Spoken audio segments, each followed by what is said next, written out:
Hello, welcome back to Two Rivers Tabac for another quick reads. Today we've read Of Mice and Men by John Steinbeck.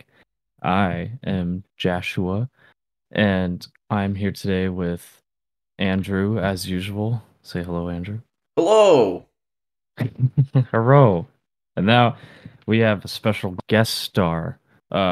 Super famous as he is the biggest cock anyone's ever seen, and it's our friend Eric. Say hello, Eric. Hello, don't patronize me like that. Thank you, everyone, for tuning in, and happy to be here. Yeah, we're excited to bring this special guest to our 10 viewers. But after having Eric here, as we said, he's very special. So maybe we'll have 100,000 viewers after this. It's probable, honestly. Hey, you're being too generous. Half of our subscribers is family, and they don't even watch it. So, They just open it up, then comment, then leave. if, Yeah, but they like me Like more it. than you, so well, that's probably true. most things. Well, Eric, you're a tart.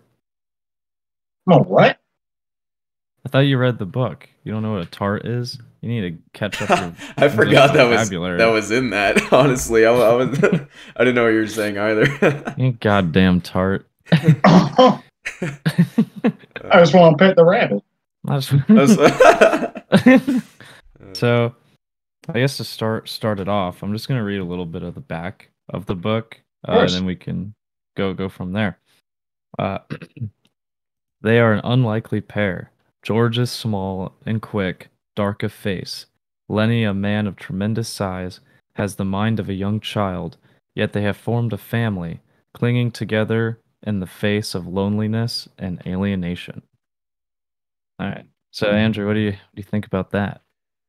Yeah, I'm glad you brought up that beginning part of the book here because I feel like that's a good introduction to like what the overarching topics we're going to talk about. I took some notes on just some themes that I thought were interesting in the book, but one of the themes that comes to mind when I hear that quote is like, the theme of loneliness, which is pretty prevalent throughout the book. And even in the beginning here, when you have Lenny and George, they're kind of an unlikely pair.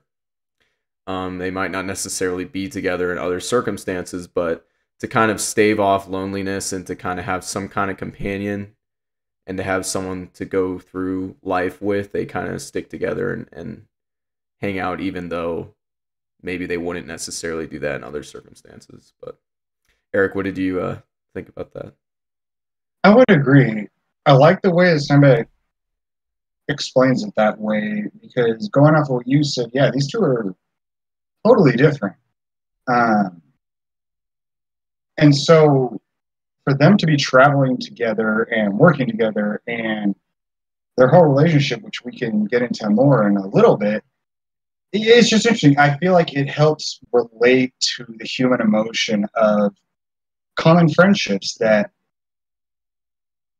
despite not having much in common or your mindsets are different, this or that, there's a million different things you could name. Human nature is that when you get along with someone and a relationship is built, it doesn't matter about the differences. And that's what I just like about it is the reflection of human nature of we're social creatures. We are intellectual, we're whatever. So the description I think helps just paint the picture of what exactly is going on. And I think it helps make it relatable personally. As I've had friends that I'm polar opposites with, but we still get along really well. And we help each other, look out for each other. And it's just a nice look into,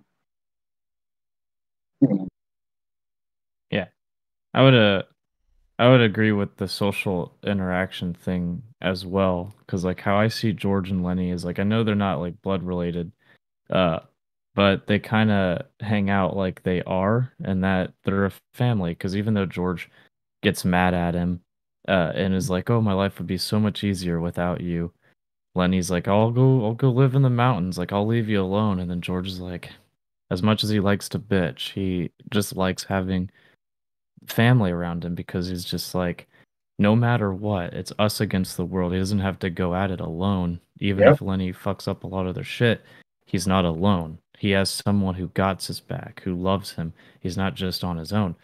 So that's why when he's weighing the cost of going at it by himself, yeah, his life would be easier, but then it would be more empty because he wouldn't have someone that loves him that's along with him.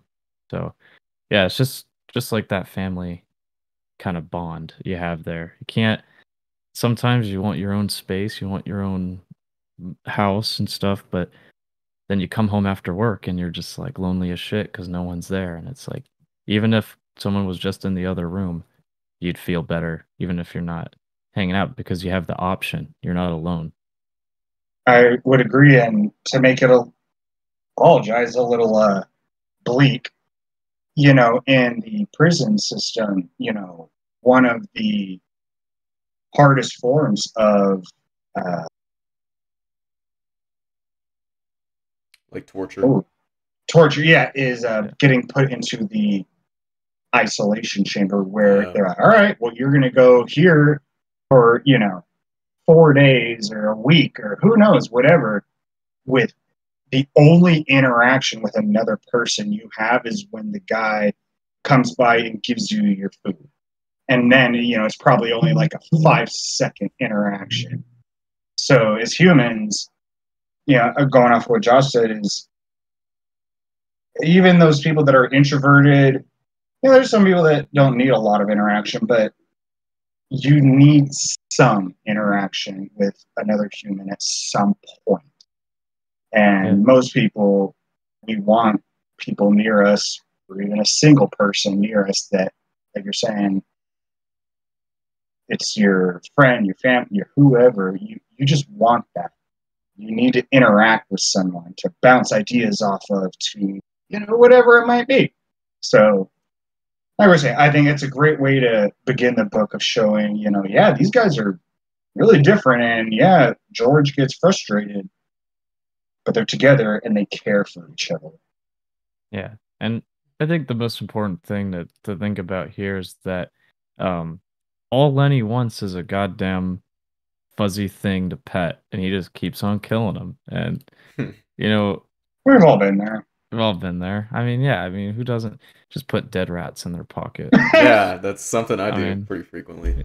yeah, I mean, shit. Like I'm at work, right, and I'm either on a forklift or I'm doing something, and out of nowhere, I just get the urge and I just pull this dead rat out of my ass and Yeah. start petting it, Something I put also some do at ketchup work. on it.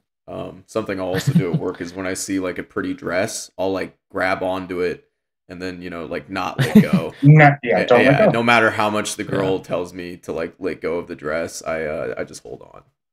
yeah, like you So should. yeah, I related to that a lot, but Anyways, Yeah, I yeah. mean, like Actually, now that we're it. talking about that stuff, though, I did want to bring up just like zoning in a little bit more on Lenny specifically. Now that we talked about the relationship, I kind of wanted to talk a little bit more like specifically about Lenny. okay. Um, and this isn't necessarily super like a big part of the book, but it was just interesting to me to think about like how mentally challenged people or mentally retarded people were handled a long time ago compared to now, right? Yeah. Because you look at Mhm. Lenny and like, and I know Eric was talking about this like off camera, discussing like how what we think Lenny might have or like how severe his handicap is. But I mean, he's capable of talking to people. He's capable of doing tasks. He's capable of doing a lot, honestly, for like being mentally handicapped.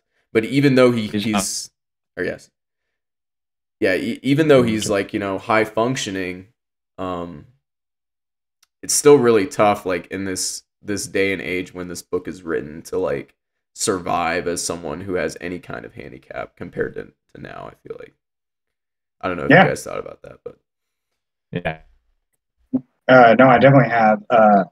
So he is able to where the word high function comes in is that, like you said, he is able to work, take orders, commands, he understands it. And my thing is that he's able to socially interact with people. Granted, the things he says aren't always necessarily relevant Yeah. or coherent, but he's able to. And we can get into one point when he starts talking to. I apologize, I forget his name, but there is a African American. They Oh word yeah. it differently in the book. Um, How and but PC of you. thank you. He's able to interact with him and actually have a conversation. Again, granted, you know who you're talking to, but they still are able to talk. So again, like you said, high functioning is a good way to put it. That despite his slowness or however we want to word it, he's functioning. He, he's aware. Yeah. To Yeah, a certain extent. he's able to work. Like he couldn't he definitely couldn't take care of himself. Like if he was on his own, he would be lost all the time. Like he would have probably died a long time ago. Like he might be a big Yeah. strong dude, but since he's not like aware of like I'm not gonna say he's not like aware of reality, but he's not I guess that's no, that's pretty much it actually. He just can't comprehend the reality of his situation too well, so he needs George to kind of keep him in place. Like when he's like petting a dead rat, right? Or petting a dog too hard and kills it, and it's just like he's almost like not aware of how strong he actually is. Exactly. Uh, Yeah. so it's like, and especially like back then, I mean, I don't know too much about it back then, but this book is kind of just making it seem like no one really cares or there's no one knows what it is. They're just like, oh, it's just a stupid person, instead of thinking that of them in like a special needs kind of way. Yeah. I think about. I have a family friend. I guess we can move on after I talk about this as well. I don't want to go too deep on it, but I have a family friend who has autism, but he's high functioning, right? So he can work and everything like that. He can't speak though, so he can't verbally Right. communicate at all. But he's it actually. I mean, kind of reminds me of Lenny, to be honest, because he's a big guy, right? He's like 6'4", very strong. Whoa. Yeah, so actually very similar. the only difference, Yeah. the only difference being, he can't speak, but he works a job. He has his own apartment, with like a couple other, special needs people, and he just works at a grocery store and stocks shelves and stuff. So like thinking about Awesome. Lenny, if he was born like in this day and age, it probably wouldn't be a big deal. His issues, they would be easily handled, and he could probably Oh yeah. just work a normal job and just be like a normal person in society Yeah. for the most part. But yeah, just because he was born in this age, it's like you're just kind of screwed. But in this Well, case, obviously, as George, luckily, but yeah. And even like how like strong and like he accidentally did stuff. Like I've had family and I know like other people who've like worked with the mentally challenged in like schools and stuff, and uh have like talked about like when they get upset or something, how like their strength is like we have like these strong kids who like can't control how strong they actually are against like these small like women teachers and stuff, and it's just like they're hurting them, and like sometimes they've even like broken bones. I've heard stories from families and friends, and then right, there was one where like they would go to the bathroom and like spread shit everywhere, or like whip their cock out or something all the time, and like you were laughing. No, I'm just no, kidding. sorry, No, you're good. But it's it's like comparing lots of like these stories to the way of how Lenny acts, and to some extent Lenny is a lot more obviously high functioning compared to like these stories I've heard of these other kids. uh but Lenny still has like similarities, with the whole strength thing. It's like you don't hear all the time if you talk to people in the field about the strength or like the violence type of thing. And because if they're not like completely mentally there, right? So then when it comes to like normal human functions like your sex drive, for instance. Like, what is someone who can't really comprehend all the meanings and all the feelings of like a sex drive? And it's like, what do they do? And then you get stories about teachers trying to stop these kids from jerking off in the middle of the class. It's like it happens. So I don't really I know where I'm going with this, but there you no, go. I agree. No, I've read, and Yeah. like Andrew said, as we can move on, but no, I've read stories about specifically that those that are mentally disabled, yeah, they do those things in the classroom, and you have to because, like you're saying, they don't get it. And when it comes to the strength thing, it is a thing that anyone, our jaws are powerful enough. If you put your finger in your mouth, you have the strength to like bite your finger off, but your brain tells you to not do that. It says, whoa, or even someone else's, it says, hey, stop. But for someone that might have a mental condition, we're saying that part is like not there. And so in reference to their strength, it's like, yeah, that part of the brain that tells them stop or, control your strength. It just, I think, I am not a doctor or a specialist, but it just, Neither, no, none of us are. Yeah, yeah, we're just guys. that part of their guys. brain is, it just isn't there. And so that's, Right. I think, part of it. Yeah, I guess that's why it shows like Lenny, has killed rats. All he wants to do is pet them, and all he wants to do is What's the love pattern? them. Kills rats, kills puppies, killed a tart. It's like, Yes. well, and then another thing about like, is she really like a slut tart? Is she's kind of just acting that way, and then I know we're like I'm switching topics real quick, but it's like with her, all the guys see her as a tart, but then when you get her in the story and then you start to learn more about how like basically she's just locked up in the house all day and not allowed to talk to anyone, and so then she's lonely. So then it Yeah. compares to like George and Lenny's relationship of them not wanting to be alone, and then it shows her and her husband's relationship, and it's like in a marriage, you're in together, you're supposed to basically be of one flesh type of thing, right? So but in this relationship, that's not like that. She's lonely and she has that relationship. So she I'll, goes around, flirts, talks to other guys because she doesn't get attention at home. I'll actually kind of interject there, Josh.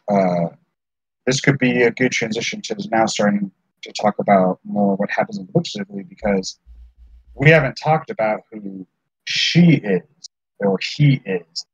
So I think we need to now that was a good transition point to actually talk about the book and what is happening because for the two people that have not read this book, You mean the one person who hasn't read this book? yeah, they might not know what you mean by she.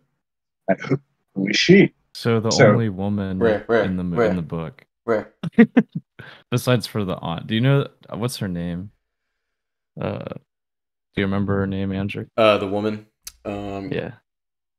I don't I believe actually she's named. It's just Curly's wife. So agreed. she I don't isn't think she even was named. ever named. Yeah, it's just Curly's Candy? wife.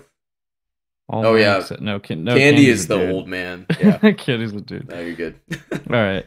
Well, we can go over like the basic plot. So Yeah, basically, George and Lenny uh get fired from or technically they're just running from their last job because uh Lenny grabbed a woman's dress and she got startled and all he wanted to do was pet it. But since he's not all mentally there, he doesn't let go and he's a big strong dude. So obviously it doesn't look good. So they had to scram.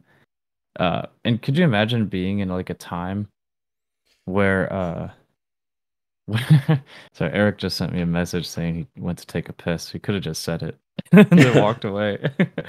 But can you imagine like being in a time to where you can like people like think you like are sexually assaulting this woman and then you can just leave and go to a new town and no one knows who you are? it makes me That'd be think. perfectly fun. Yes, absolutely. We took a road trip, like a short day trip, road trip thing recently. We listened to a lot of true crime, and a lot of the true crime was like back in the day, and it just seems so easy if you just like killed someone, you just go to another town, and then no one knows. So it Yeah. reminds me of this, where it's like, yeah, he's accused of sexual assault. I mean, obviously he wasn't meaning to, but then they can just go to another town and find work again. It's not like there's background checks or anything. Yeah. So Yeah, exactly. And not like today, if you did do anything, like they're not gonna stop until they find you. oh yeah, Like you no, they have your name and your face if you the pop up internet, anywhere, you know. So absolutely. so yeah, so then it goes from that, they talk, and then like the next section, George is like, we should wait another night to go to work because if we get there now, we'll have to start work tomorrow and have a full day. But now if we just go tomorrow, we'll still get paid, but we won't have to work as much. It's like that's hilarious. Pretty So based. Work pretty hard, not base. smart, or work Yeah, smart, not hard. what a Why not hard, brother? what a libtard George is. So so yeah, I guess like then they're working at this farm for a little bit, and I guess you guys we should talk about the comparison between the old man and his dog. Can't Candy and the dog. The dog's blind, deaf, barely dead, Yeah, it's but the old again man takes like care of it. this theme of loneliness is like prevalent with literally every character in the book. I know Josh was touching on, kind of jumping ahead, touching on Curly and his wife, but even Candy and his old dog. And I mean, it's also kind of an allusion to what's happening to Candy. Obviously, like he's getting old too. He's getting to the point where he can't work anymore, and Yeah. they're probably gonna have to, get rid, not kill him, but Yeah, he might All just right, take him become, out. but yeah, he maybe might become homeless. But that also makes me think of, again, comparing it to modern society, where like if Lenny was born in the modern era, he'd probably be fine. And similar with Candy, where like we take care of old people more nowadays, like they get social security when they turn 60, so that they have something to live on. But like back in the day, like if you're old and you don't have any savings and you just run out of working years, you're just screwed, right? So like, Yeah, yeah. but I mean that's similar with, yeah, the dog obviously getting shot is also like part of the loneliness thing, where it's like that's his friend. So that was his anchor. yeah, yeah, and it's like just because the dog might be useless to you guys, he's not able to do anything. The dog being alive still gave still had purpose for Candy. It may not have had any purpose to anyone else because everyone else was talking about how smelly it was or how old it was and how he'd be better off dead, and Candy didn't want to kill him right, because he still had purpose to him, kind of just how like Lenny is strong and useful but is a big bothersome to George, yes, and George could be better off without him, but Lenny I, brings purpose to George's life, just how Candy's dog brought purpose. I was gonna just about to make that comparison, Josh. So yeah, I agree in the relevance to their relationship to Lenny. yeah. Yeah. What's the I've been taking the lead for a little bit. Let's someone else. What do you guys want to talk about next? So yeah, they meet Candy, and then they meet. I'm trying to remember exactly how the events go. Well, so Candy's, short man syndrome comes in. Oh, you mean He was a you mean That's Curly? boxer. Or Curly. Yeah, Curly, I Curly, meant the Curly. antagonist. Yeah, Yeah, Curly was. Yeah, so Curly short man syndrome. Cut so many C words. yeah. There's a lot of Anyway. C names in this book. Yeah. Yeah. So he comes in. Have you seen my wife? Little short man. And he was a boxer at one point, so he's like used to fighting, I guess, hurts himself, can't fight in the ring anymore. And so he's just kind of a dick. And when he sees big people, his little short man syndrome comes in and he can't control his emotions. Could you imagine being like an adult and not have control over your emotions? It's like, what have you been doing the last 30 years? I I'd be think, saying. I don't know what to yeah. tell you. Unfortunately, I think many people have that issue, but yes, Yeah. you would think You would that think. this guy could, yeah, Yeah. Because like all you had to do is like he gets angry, all right? Then you stand there, sit there for a moment. You're like, why am I angry? and you figure out why you're angry, and then you think, is it worth being Is it angry worth over, or it? is it Yeah. something stupid? Yes. And if it's serious, then you learn how to deal with it. If it's stupid, then you have to just get over it. And it's like a mental game you gotta play. But then that's why like when I see people like Curly, I'm just kind of like, bruh, what a fucking puss. Like, what's wrong with you? And what I think is the funny part is from George's perspective, when Curly does come in, yeah, that was his first impression of him. Yeah. Some guy just walks into the room and looks at you and says, "Where's my wife? Have you seen her?" It's like, what? Okay, simp lord. Yeah, well, it's just kind of like, oh, like, no, I haven't.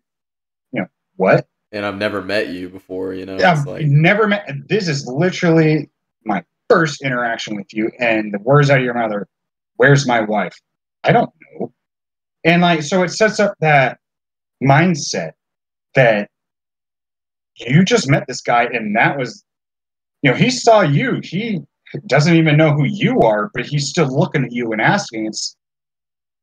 It's just setting up his character well, I think, of what Curly's mindset is, and His relationship. yeah, the status and it for a first interaction between the two characters, I think it was good. It For the rest of the book, when we talk about it, I think he did it well. Just to have this, like you said, this little short guy walk in, which, hey, short kings, if you're listening, ain't nothing wrong with it. Ain't nothing it's wrong all with your good. Ain't Short nothing wrong with kings. it. I'm also short, but I don't Damn he right. is. try to fight my family friend who has autism, Right. who's 6'4". But Right. Yeah. Just to quote unquote prove a point. It's like, yeah, exactly. so I just like that introduction of Curly because throughout the book you see that theme going, and it's a good first introduction to him.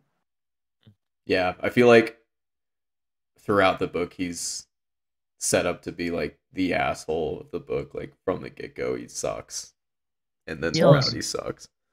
I'll kill him. Yeah, that's how I kind of imagine his voice. Yeah. Well, I just imagine this very like hick boxer, Yeah. and he's just like, I get him, I Okay, get what him. what do you guys think about like the glove with the Vaseline on one Oh, Oh my hand? God. That's the first thing that popped in my head was sometimes I just want to watch Mamma Mia with a bunch of girls. It's a inside joke. I'm not gonna explain it here, but yeah, it's just like a simp lord. That's like the first thing that popped in my head was And it's just just nice thing so, to. it's honestly, when I, so as probably most people listening and those, you, Josh and Andrew, we read this in high school and then as an adult. And like, I'll talk about more later of the differences of things I've seen as at that age and how old I am now. But both ages, when it was like, oh, the glove is full of Vaseline.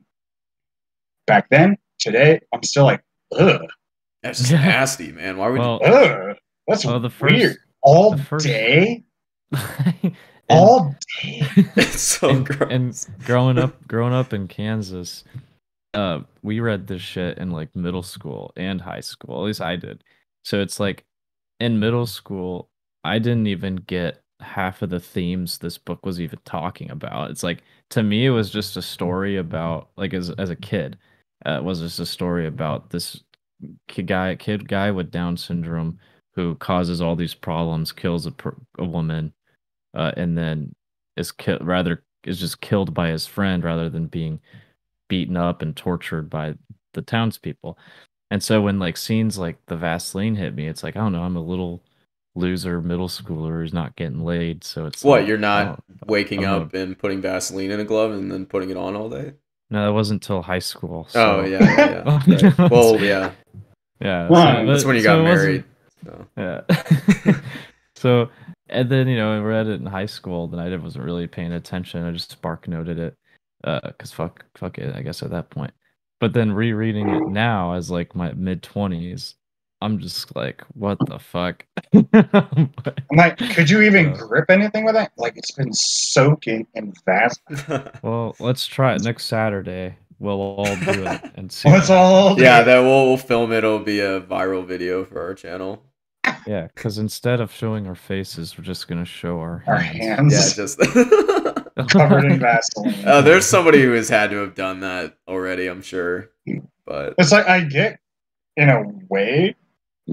I don't. It's weird. Well, it's weird for Steinbeck to put this in here because it's so specific. I'm like, he had to have met someone Stephen who King. did this, right? I mean, it's just yeah, weird to yeah, like, yeah, how do probably you someone. think of that See, I think organically? It's just weird. well, I think Steinbeck probably read chapter 46 of The Stand and was like, "Yeah, Stephen King, let's go." Like that's how that's Yeah, what we're he gonna had to do. throw his little flair in there, Yeah, little Stephen King flair. guys, every episode just has to be Stephen King in there somewhere. Yeah, well, he's a good author. Yes, he is. So But we're just gonna start talking about the Dark Tower. Any, so anyway, it's like, yeah, Vaseline. yeah, they all meet in that room, like Eric said in the first impression. Um, then they start working fairly soon after that, right? The fight isn't the first time that Curly shows up. I believe it's the second time, right? No, yeah. I don't Yeah. think they worked the first day they got there. Okay. They, as it was mentioned, oh yeah, let's show up late. Oh yeah, true. And so I apologize, I forget the character's name, but one of the workers comes in and says, "Oh, wait, he didn't even say late. He just says, 'Oh, you must be the new guys. Thought you were going to be here earlier to work today.'" And say, "Well, no, the bus dropped us off a bit far away, da da da." And then a little later, the actual like owner of the farm comes in, and they were warned by that character that he's going to be a bit upset. And when the owner comes in, yeah, he just questions, "Why weren't you here? Work permits or this or that," and they explain. I think that's actually the only interaction they have with the owner. That's correct. Yeah. I'm pretty sure. Because then after Yeah. that, I know one of the workers named like I think his name is Slim. Is it Slim? Yeah. Sounds right. He kind of is like basically the guy who runs everything. I feel like. He's a 'Cause- cool guy. yeah. Yeah. Well, you have The owner shows up and then like never shows up again. yeah. He's doing all the business stuff. It's like Yeah. like at work, you got your CEO goes and does all the deals and stuff. Well, you hire people to do the manpower for you so you can go and do all this other stuff. Yeah. Yes, sir. To actually run like get the deals, be charismatic and Suck each someone other has to out, do it. A little sucky there. They'll say, yeah, hey, you Mhm. I'll Hey, whatever I'll gets the give you deal this done. deal. Whatever gets the Yeah. deal done. Hey. See, that's why it's like when you go to get like a massage, right, from one of those Oh. Chinese places, because there's All they're, right. they're Okay. around here. But I'm just like, I mean, if it's $5, I mean, fuck you, government. Just let me have my $5. You know what I'm saying? Sounds like you need to go to Vegas. No. Yeah. That's way too expensive. Yeah. That's not worth it. I'll do it myself. Like, save me money. Thanos, fine, I'll do it myself. It's free. I just need before I do it, I'll just have to put my hand in the glove full of Yeah, Vaseline. yeah, for the that, cake. Yeah, Of course, yeah. It's just the But, weirdest character trait. It is. I don't know if you all are on like social media and like TikTok and stuff, but that like trend of like my toxic trait is blank blank, like with this like my toxic trait is a Vaseline glove. Yeah. Fucking so weird. If you've had a parent be toxic to you, put a finger up. Have you seen those fucking videos? Oh yeah, It's yeah. like, That's yeah. how fucked up are you? Yeah. Have you eaten dog shit? Put a finger up. Like I don't know. Let me put up 5 for that. I'll watch it. If you have 9 fingers up, you're a cunt. Like, I don't know.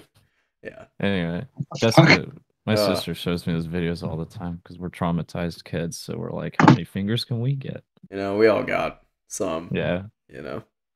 If you listen to Linkin Park and System of a Down, put a finger up. Hybrid theory. platinum Jesus, album. that's suburbia. Yeah. I'm just a kid, and life is a nightmare. All right, we're getting off topic. Well, So, I can see your hair like turning black and like growing over your ear as Oh you yeah. say it. uh, Yeah. it would if I wasn't bald. Problem solved. Problem solved. Like you can't be emo if you don't have hair. Exactly. It wasn't a phase, Mom. You were right. I And you know, became bald. like my sister had like the fucking feather too. So like it's so Oh funny. man, the feather. Yeah, I don't know if you remember that, I Andrew. Probably remember. not. You do? Because I was Yeah. like, I don't know how many times you saw my sister in high school. I remember other people wearing it though. I don't remember seeing your sister in it, but I remember other people sometimes using it. It's funny as shit. Yeah, But man.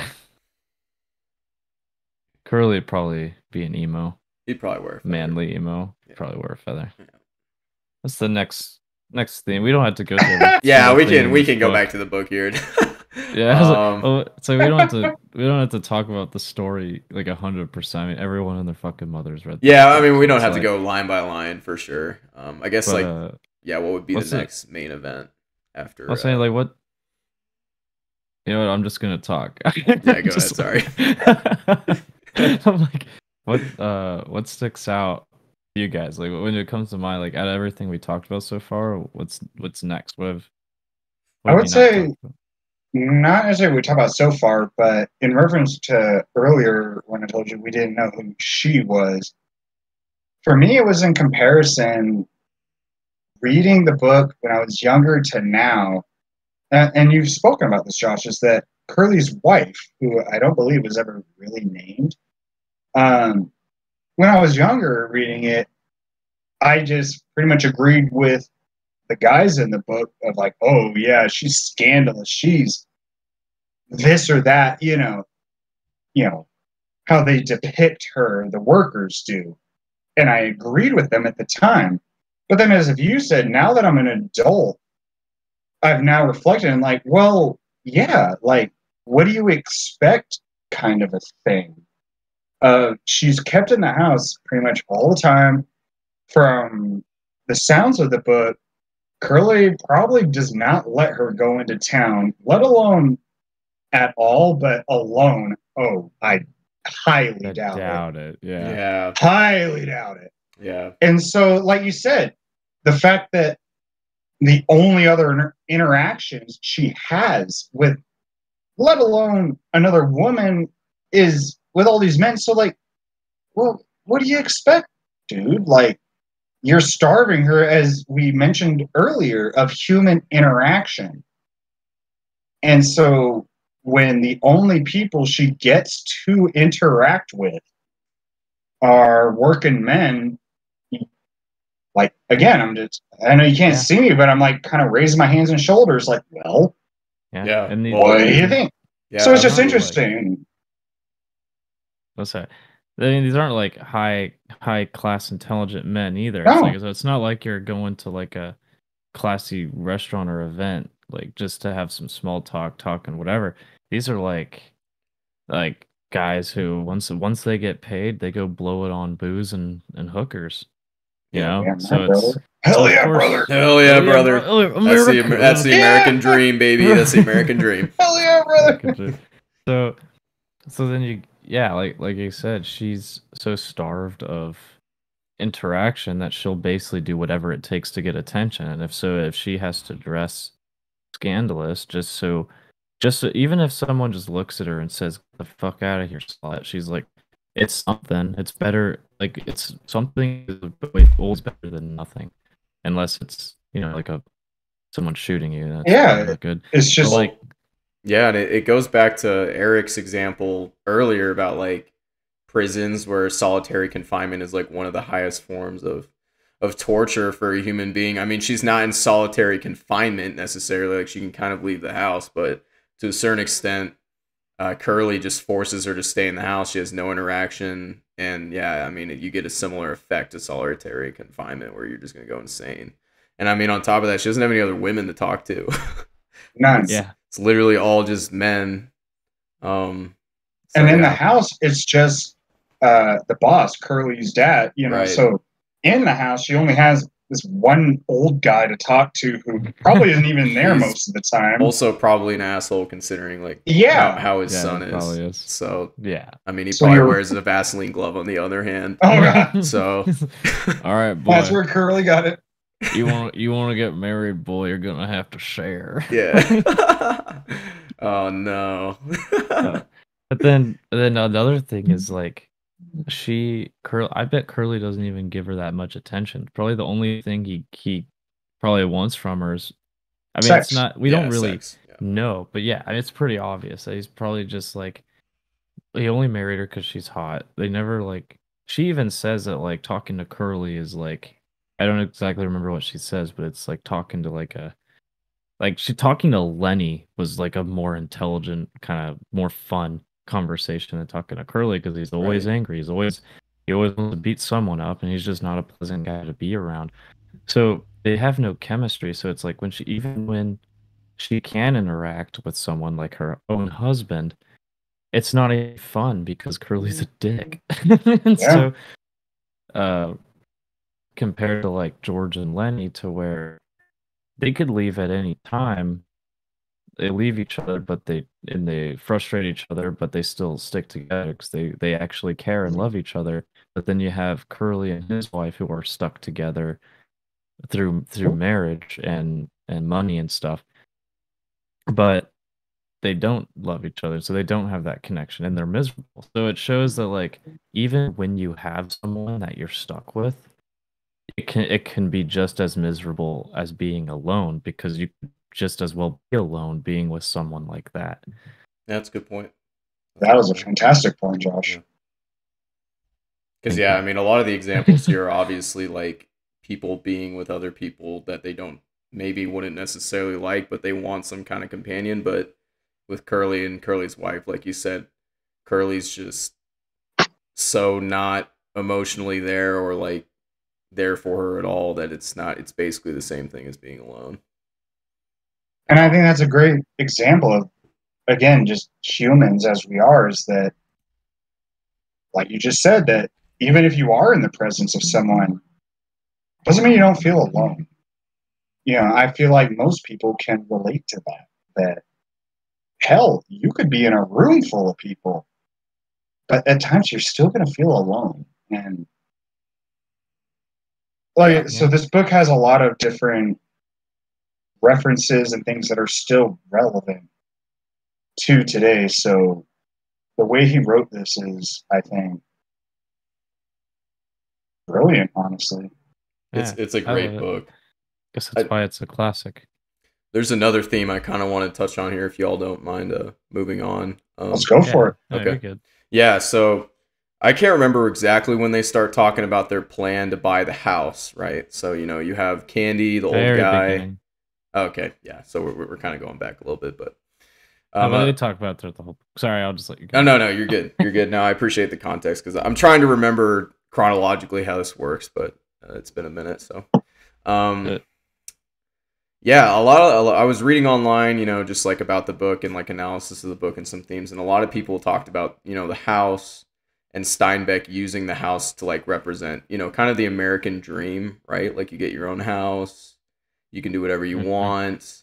Oh yeah, And in this case, obviously, Freedom. like Candy, Lenny, George are going to be staffing or going to be in the house. It's like an unlikely family, but like Josh said, it doesn't, and how you said, Eric, you don't have to necessarily have a lot in common with each other to be a family or to be friends or whatever. So, you know it, a lot of people are saying, Steinbeck is making this house represent the American dream, and his take on it is the American dream is not very achievable. Like in this case, all these workers, not just George, Lenny, and Candy, have always talked about it. And the African American man that Eric alluded to earlier, I think his name is Crooks, Brooks. talks Yeah, about, yeah, Yeah. Crooks talks about it too, where he's like, all these workers have come through and been like, oh, we're gonna get our own piece of land, we're gonna get our own house, we won't have to deal with a boss anymore, and none of them do it. Right? He makes it a Yeah. point to repeat that in the book too, where like nobody accomplishes it, and obviously in the end they don't accomplish it either. So, but it also is like Eric said, a good comparison to modern society now, where like you think back then and you're just like a migrant worker. The odds of you being able to get land is probably really low. And even in modern society, if you're born very poor, the odds of you getting a house are probably going to be pretty low too. But I would like to think today it would be a little easier for you to like, work your way into a place where you can own something. And I mean, we could go really into the weeds with that, with like, housing prices and stuff in modern Right. day. But Yeah. what's your guys' kind of take on that in regards to like the American dream and how that relates to the book and like now?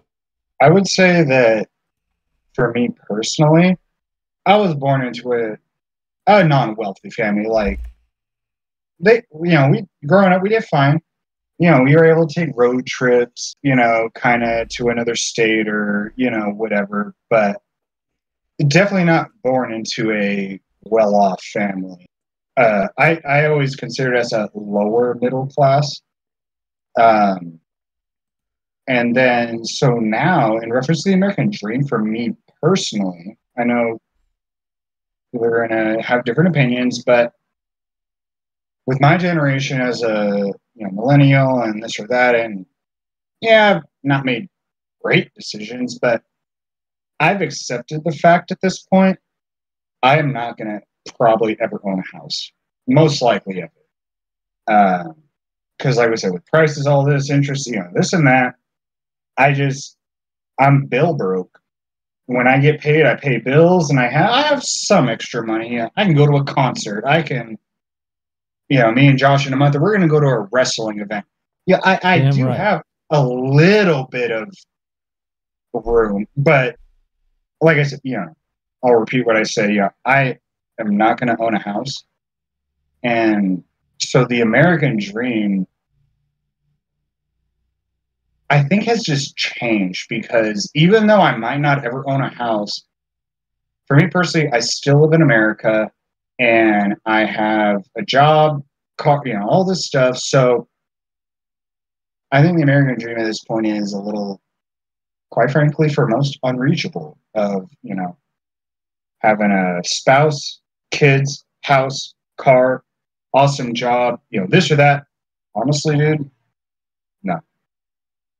And then people argue, well, go to school and get a degree in where it's like, well, I'm barely paying my bills. You want me to take on 60 grand in debt just to go, to hopefully get a job? I don't know. It's like,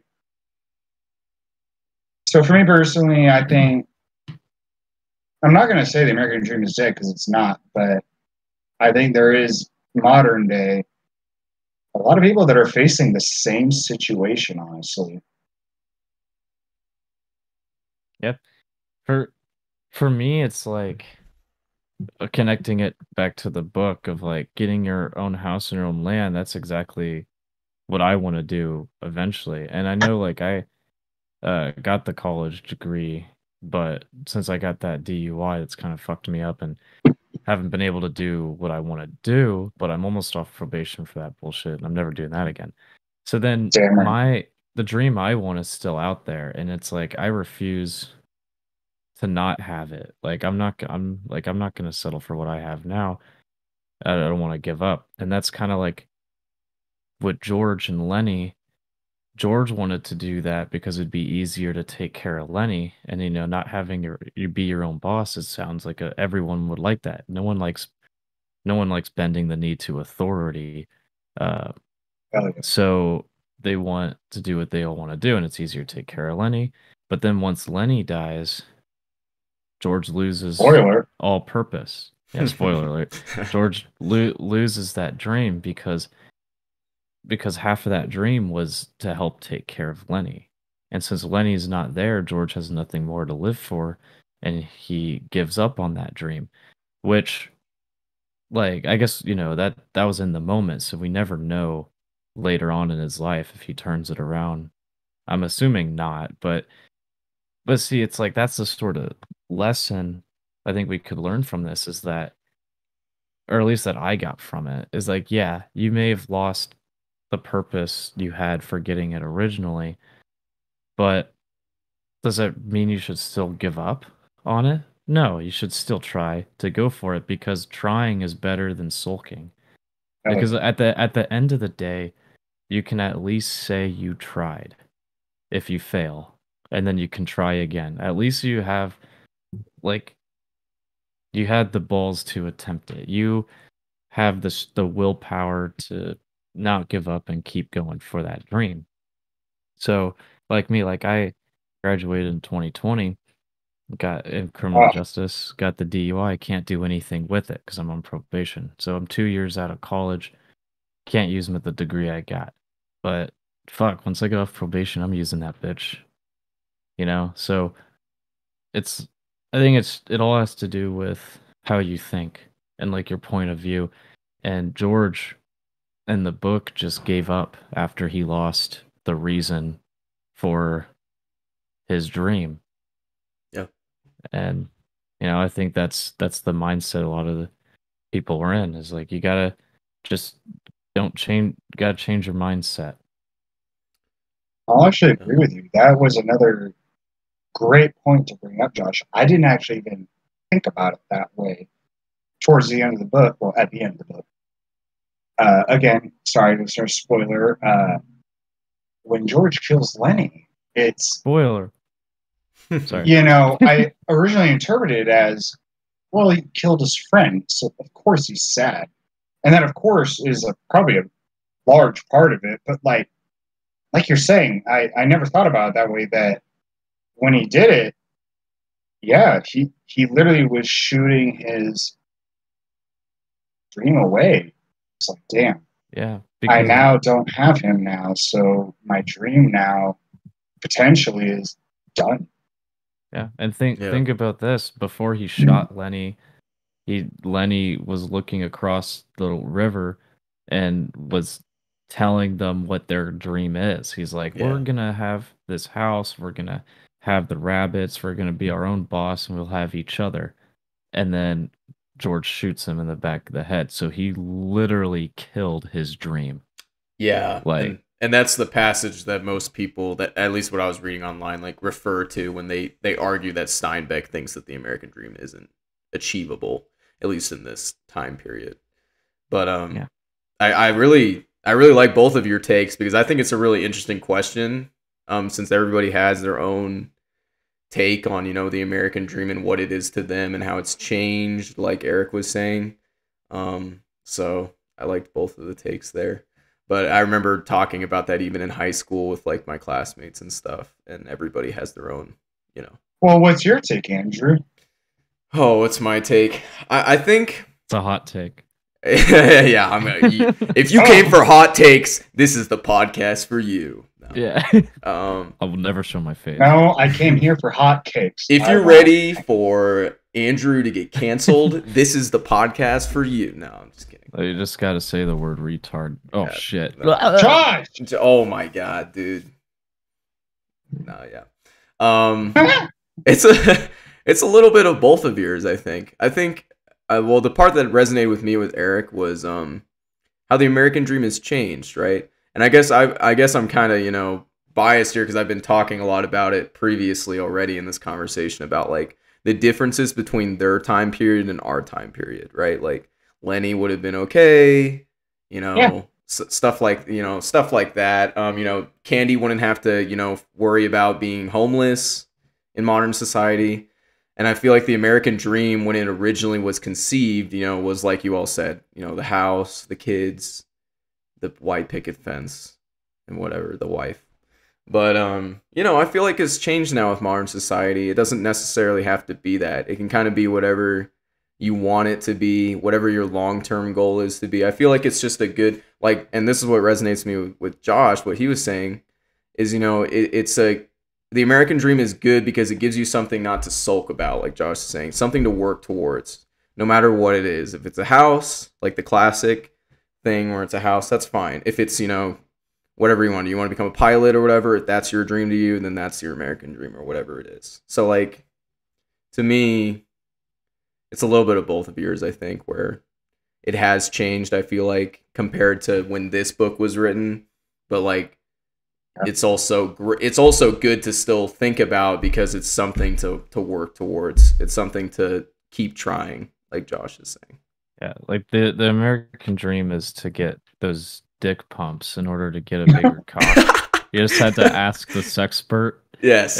Yeah. Just anyone listening, go on YouTube, type in "sexpert talks about dick pumps." And It's let's like a shout out our 15-minute sponsor. video. Dick Pumps here. For, Dick pumps. They're like $500. I haven't gotten one. I don't. The real American dream is to get a 9-inch Just schlong and to be just hung. So you have to make enough money to get a porn star dick with a dick pump. For me, my American dream at this point, like, so as nihilistic as my kind of views are, a lot of people might say, is like, I am still working towards it. Like, I want to own something. I want it. Like, I'm still doing it. I'm trying. Yeah. But what I call, again, this is just me personally, like, you know, I feel like I see things realistically. And I'm like, you know, prices are going up, wages, you know, all this stuff is happening. And it's like, what are the odds of me now that I'm 30 actually buying a house or property? I'm like, bro, chances are slim. But again, it's not also because of everything that's happening. It's like I said, choices I've made, unfortunately, when I was younger, that, you know, brought me here. But for me, it's like, you know, in the 50s or 60s, I can't speak accurate. I'm not a historian, but it's like, you know, the man of the household was like a supervisor at Safeway, and wife was a work-at-home mom or a stay-at-home mom. And they had a house, 2 kids, and I'm like, bro, like, that is not achievable right now. So it's like, so like I said, I do still want it, and I am working towards it, but I just personally feel like I'm thinking about it more honestly. Yeah. Well, back then, before women had really the option to work like men did, it was just, you know, men in the workforce. So there's a lot more jobs available. But then once women were able to have all those jobs, the workforce doubled. So salaries and went down, because why am I gonna, like, let's say, why am I gonna pay this person $10 an hour when this person will do it for 5, you know? So I think that had to contribute a lot. Not saying that it's a bad thing women can have jobs. I'm just saying realistically, like, that's sort of kind of what happened. Shout out to World War II. Yeah, World War II. You know, there's a lot of stuff. I gotta give it a shout out. Yeah, you know, brought women into the workforce. They're attacked. It's a sad song. I mean, there's a lot of stuff we could probably point to what Eric is talking about here, and Josh and I have even talked about in other episodes, like regarding housing prices and how expensive it is nowadays to live, especially for our generation, particularly like millennials and Gen Z, right? It's just like, it's really tough right now. But I feel like if you know how to make money, then it can work. Like, for instance, you have like people who post YouTube videos about playing Pokemon or other games, you know, and they're making millions. I mean, look at like PewDiePie, for instance, like that guy. So it's like, there are ways to make money.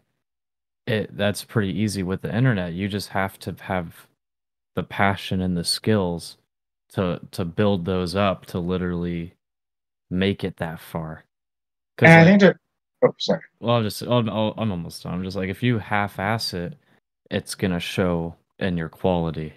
Like when we first started doing this podcast YouTube thing, like, we both sounded like absolute shit. Like, my mic's like, it was absolute garbage. Like, we had to delete it and redo it later when we got better mics. It was horrible. It was and we were like, I was so nervous. I didn't know what the I roasted him. I was like, "Are you using the like I told you, the Xbox 360 default headset? Yeah. Piece of trash." That's what your mic sounds like. You wish. Oh, I'll just wait when this is uploaded. Go back and listen to it. No way. Oh, we can talk about it later. So anyway, it's My like God. what I'm trying to say is like I've not saying we'll make money off this podcast of like ever, but I'm just saying this is one of those things like I put a effort into. Like I bought a LAN cable adapter, I bought I got a better mic and a mic stand. I bought a new headset and a headset adapter, and it's like I bought a new laptop just for this shit. Well, this and my writing and stuff. So it's like uh I feel like there are ways, some easy ways in modern time to make money. You just gotta know how to play the game. Like with stocks too. Like I'm not anywhere near as good at stocks as I want to be, Same. but it's the whole game of doubling your money, and the stocks. It's like you have $100. I know it's easier said than done, right? But I'm just saying, it's how do you turn $100 into $200? Yeah. And then once you get $200, how do you make $200, $400, and you keep playing the double game? I think in And comparison to like old times, it was more straightforward back then, like in the 50s and oh yeah, 60s. I feel like Yeah. nowadays it is way more fluid. complex. Yeah, Yeah, and you there's could. more ways, and things are more expensive. So yeah, like Yeah, obviously that too. And it's like funny that. bringing that up because I was going to say the same thing is that in reference to the book, as we're kind of going off road, rapping and whatever. Like you said, it's more direct. Back in the day, it was, I performed this labor for you. Give me this money. Easy enough. hmm Done and done. And so now, what you're saying, Josh, is that we have so many other ways to make money. And, yeah, it's not like I can just put my webcam on and be a streamer like you just said, PewDiePie, and just make a bunch of, like, no, it's not. So you still need to put the labor and work in. It's just not necessarily.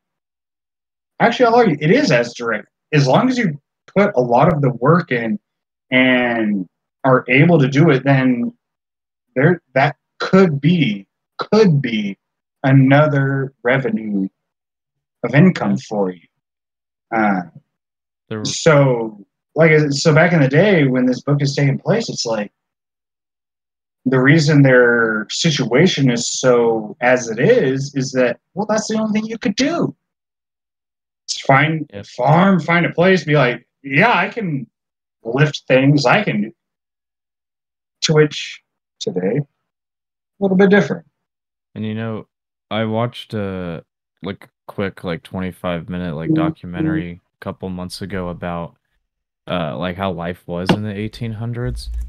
And so like the men typically like a man in that time, they would have a job, but they would also have a side business too. So they would like the example it took from this one family uh was that the father worked for some other company, but on the side he owned like a small little, not like, think of like a quick trip, like a little gas station store.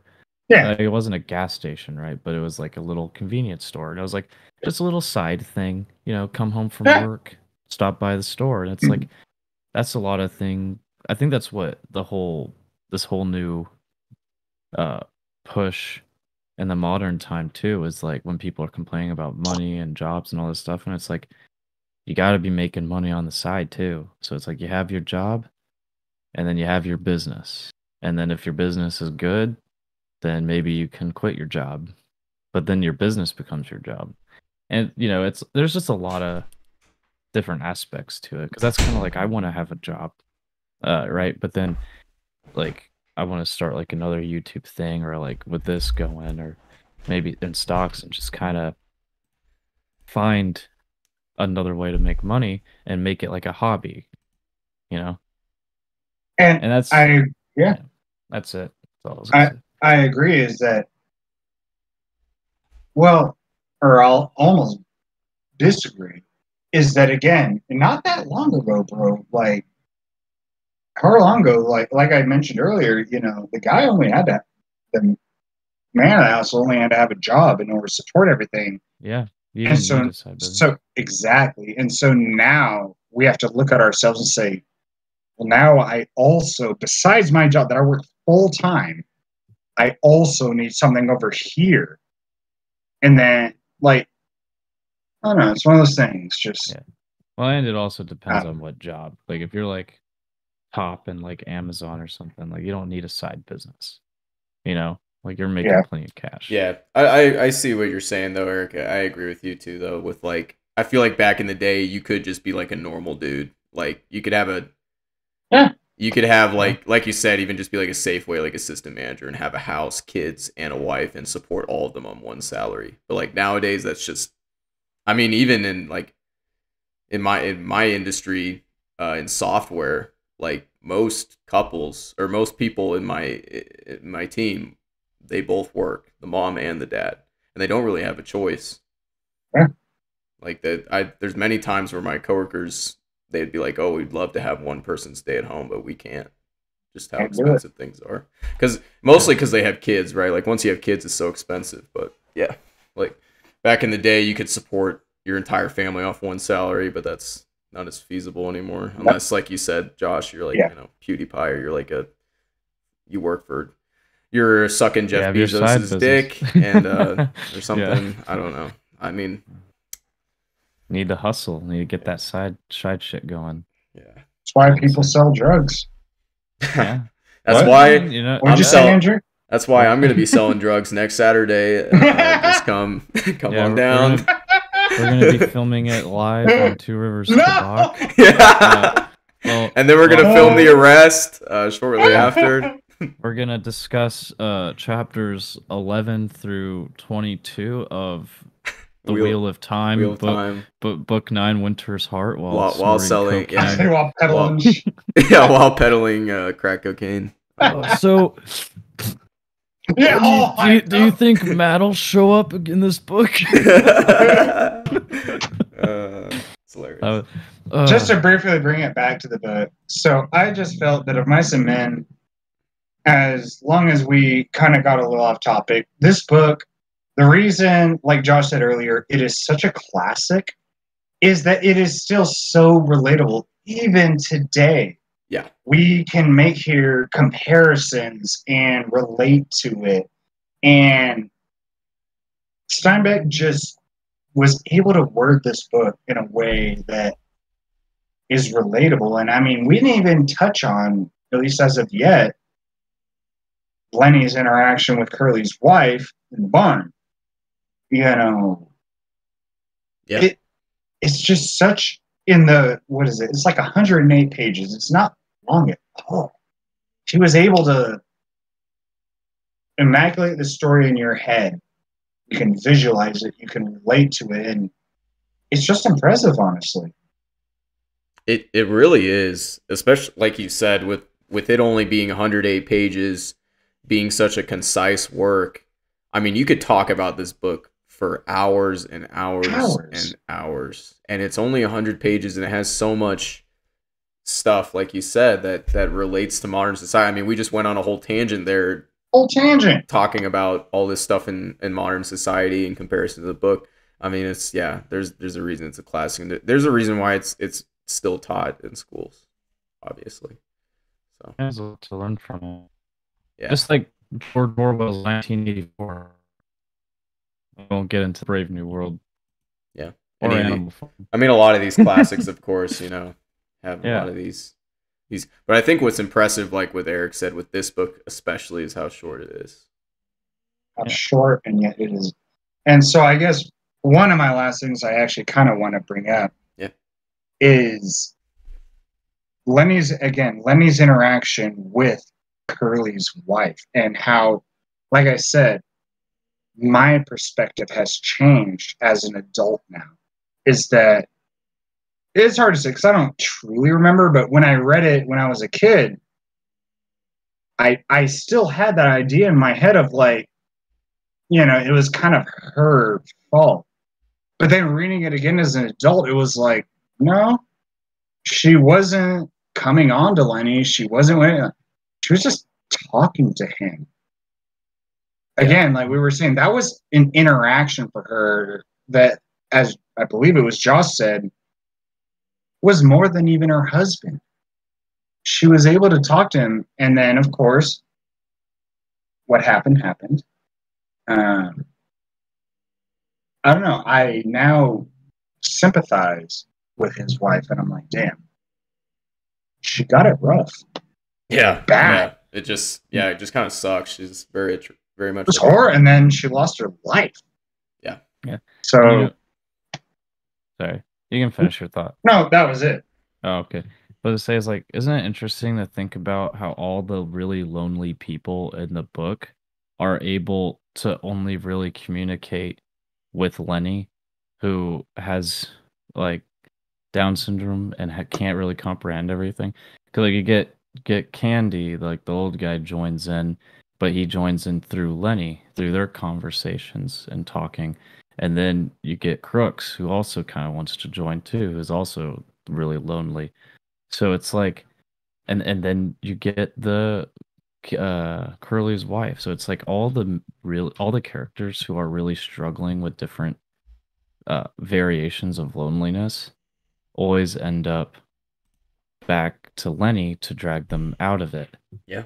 And so I guess Lenny and all this, represents all the people's like the American dream and Yes. obviously like I said and relationships, how important they are. And it's uh Lenny's just a big symbol. And then I think him like being kind of dumb, I don't know if that is like a representation on how people view relationships and the American dream, where it's like, is that dumb not really worth, like, is it more worth going out drinking, getting laid, or just working, eating, and whatever? Like, is that worth more than the relationships and your dreams?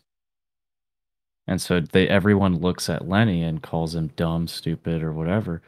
And it's like it's represented as but for now I think I'm just repeating myself over and over. But it's just No, like no.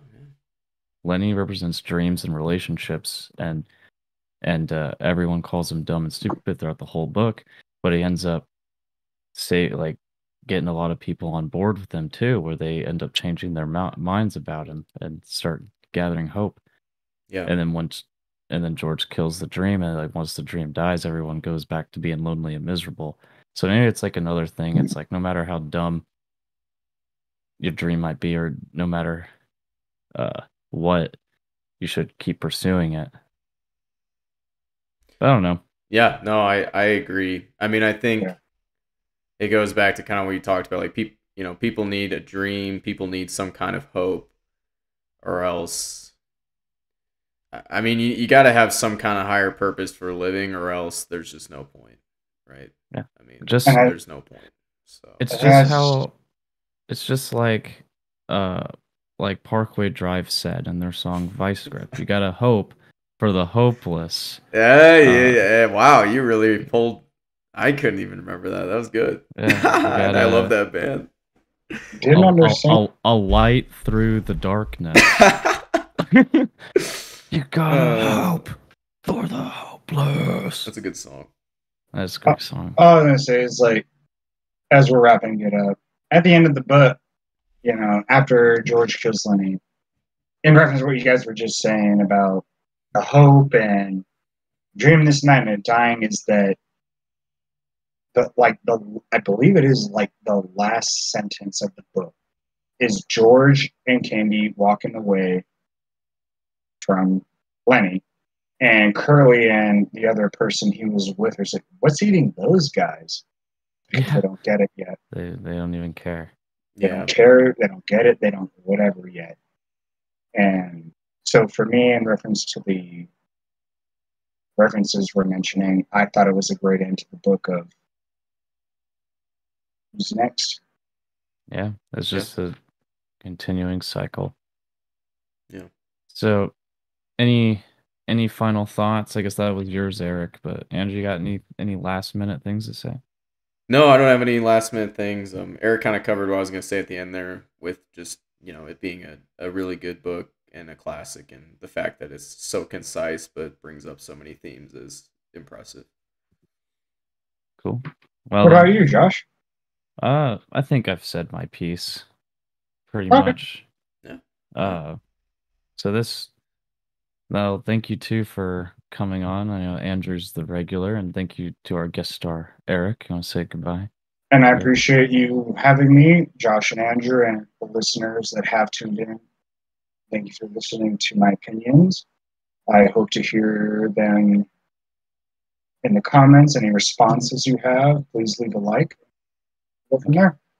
Yeah. So, Thanks for joining, man. It was a lot of fun. yeah, It I is had fun fun. too. So, this has been Of Mice and Men by John Steinbeck, or Beck, whatever the fuck, presented to you by Two Rivers Tabac. We'll see you Have a next great, time. have a great fucking day. See you later.